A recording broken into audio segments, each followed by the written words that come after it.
That's what I do. I drink and I know things. All right, everybody, welcome into A Real and a Beer. We just got finished watching episode 4, season 8, Game of Thrones. We'll do a review real fast. A shockingly good episode. We thought this would be, Game of Thrones, you always think it's going to be good, but we thought this is just going to kind of be filler material to get us on over into to next week's episode. We were way off. Maybe my favorite episode, seriously, of the season so far. It's fantastic. Yeah. Well, that's because you're a Cersei guy, so. Yeah. Oh, yeah. I mean, it just showed, obviously, Queen Cersei's the best character on the show. Ever. She means good for all of her people, and she's not going to let somebody come in here and ruin that for her. So, I'm going to let's go to that Peebs. Peebs, takeaways from the show. Yeah, I mean, at the very beginning of the whole thing, it's kind of just a cool-down episode, or what it seems. You start to see Daenerys breaking.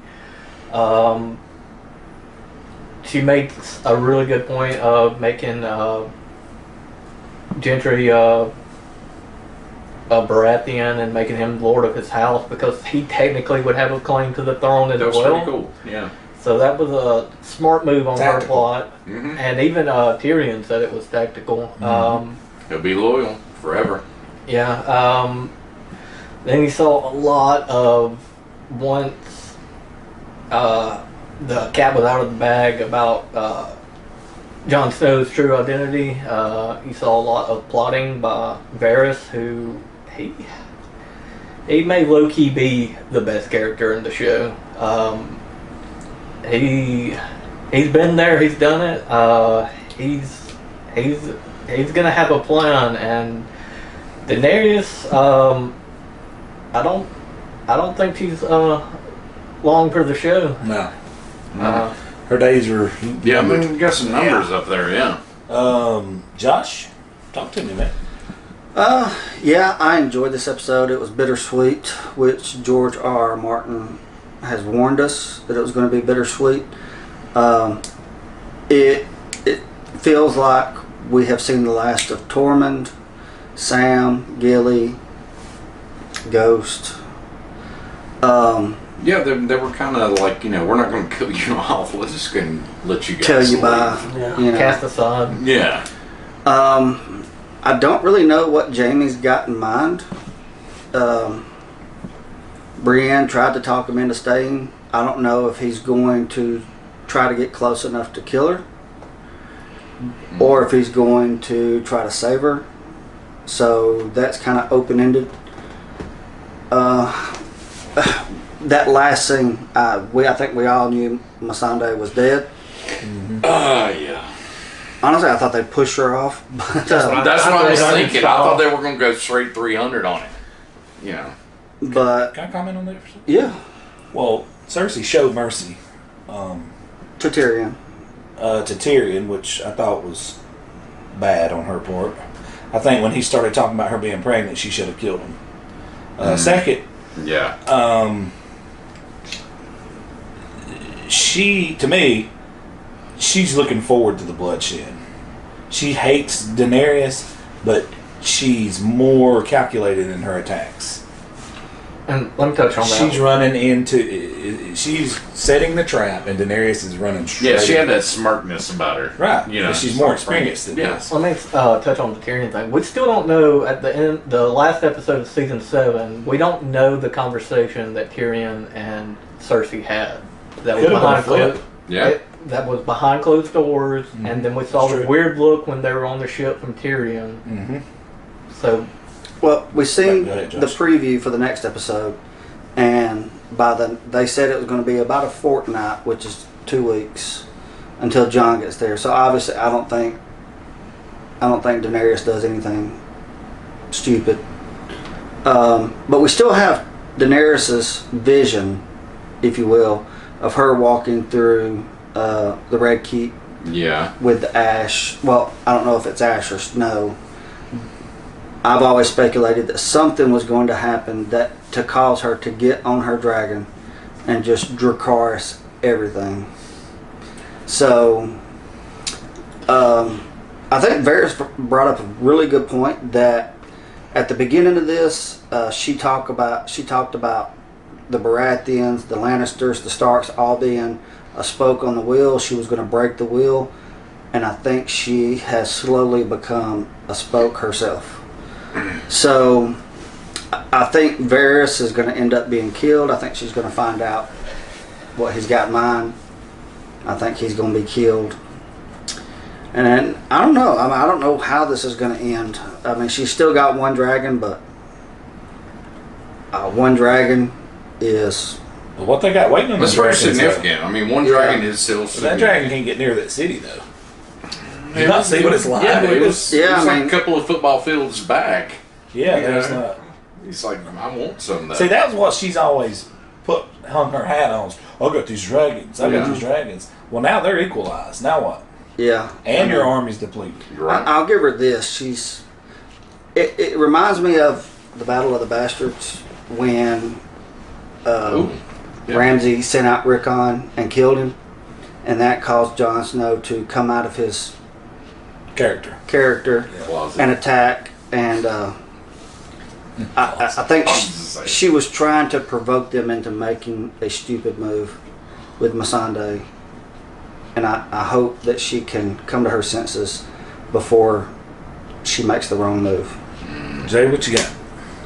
Overall, the episode was amazing. But next week, I'm curious to see what Daenerys' move is gonna be. Like, cause I think with seeing Melisandre, that's her name, right? Melisandre. Yeah. I think seeing her die like that, the way they killed her, I think that's gonna push her over the edge. Cause I think she's gonna be probably done listening to people, listening to Tyrion, Varys, or whatever, and just go full on savage mode like her dad was. And I hope that don't happen, but I Do can you? kind of see that happen. Do you really? You hope that's not going to happen? I hope it don't happen. Because I mean, Yeah, there you go. She lost the one person that could always wrangle her in, Yeah. no matter what, was Jorah. No matter what the situation, Jorah could wrangle her in and calm her down, and now he's... He's gone. he's But gone. her advisors are dropping like flies. Dropping like flies. With, Yeah. Between Jorah and Missandei and now Varys is on Tyrion's on edge. He's Tyrion's drinking. He's drinking become like- alcoholic, dude. But it's like you said, like it's gonna be an equal battle now. You got one dragon, the whole daggum city is surrounded with crossbows. yeah. And he hasn't Yeah. bedded anybody in a minute.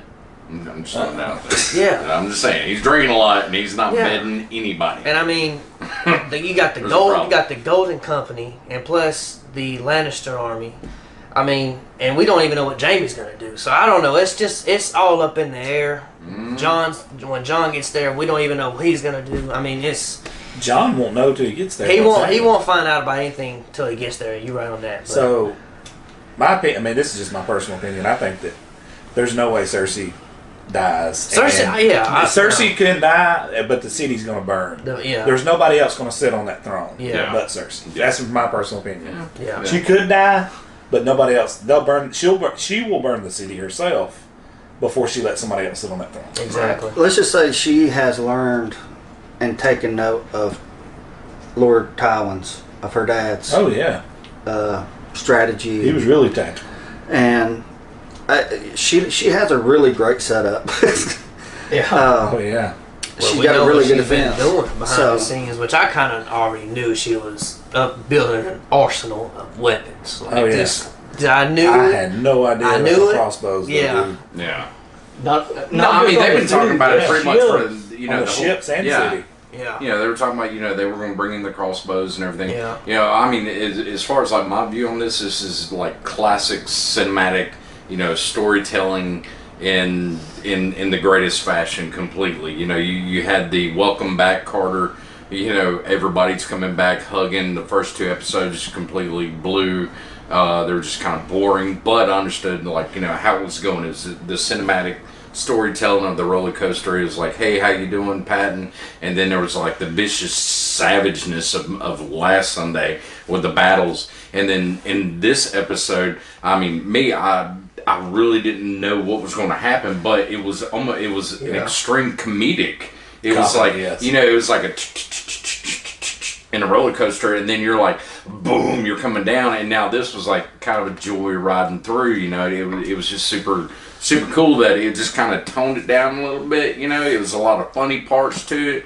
It was super cool, super smooth. It was enjoyable. Didn't have to go pee, or didn't even want to really. I mean, because it was good writing. It was good Great script. episode, man. It was a good episode. It was nothing big or extravagant other than there at the end when a girl got her mountain stepped up and was. Wait a minute, we announced spoilers. You should already watch it by now if you're watching this shit. So they're going through it. So now coming to the last couple episodes, now it's gotten to the point to where kill them all and let God sort out the bodies. Knock your heads out. That's where I'm at. Before we shut it down, let's throw something else out there. The cracks in the armor between Daenerys and Jon is obvious at this point. Yeah. She's going to find out that he's told people, and then that's going to be her fuel to betray him, because she's going to say, you betrayed me. But basically, he never agreed to not tell people. She just said, if you want us to remain together, you don't tell them. Yeah, he never swore it. He never swore it, so he ended up telling them, and I think he did the right thing. But Well, he did. Tone Brand did. true, that's true. Bro, somebody needs to kill. Will somebody kill him? I'm not even gonna be able to enjoy the show to that guy dies. I thought that was going to happen. I dig him personally. I don't, bro. We got a friend at home. Never mind. He's just the strange guy in the crowd. And Yeah. I'm eerie every single time he's on. I don't like looking at him on TV. Well, his It's story arc, weird. his connection to the show has ended, in my opinion. When the Night King died, any relevance, like his story arc has ended. Now his job is to just sit there and look weird. Dude, Okay. like he said today, I'm always sitting in the past. Sit your ass down somewhere. Either he's on LSD or something. I just don't enjoy it. No, I think somebody in the room said it best John. on who that individual. Well, never mind. I'm not going. But I can't say. I just don't want to say that. that's what you were just now talking Yes, about. that Okay, was what I was yes, talking about. Yeah, you can say it. He ain't gonna know. yeah. Nobody out there. No, nobody out there looking. But all right, guys, we're gonna shut this episode down. Please let us know what you've seen. Please let us know what you think's going to happen. So, this is a Reelin' a Beer, episode 4, season 8, Game of Thrones review. We are out.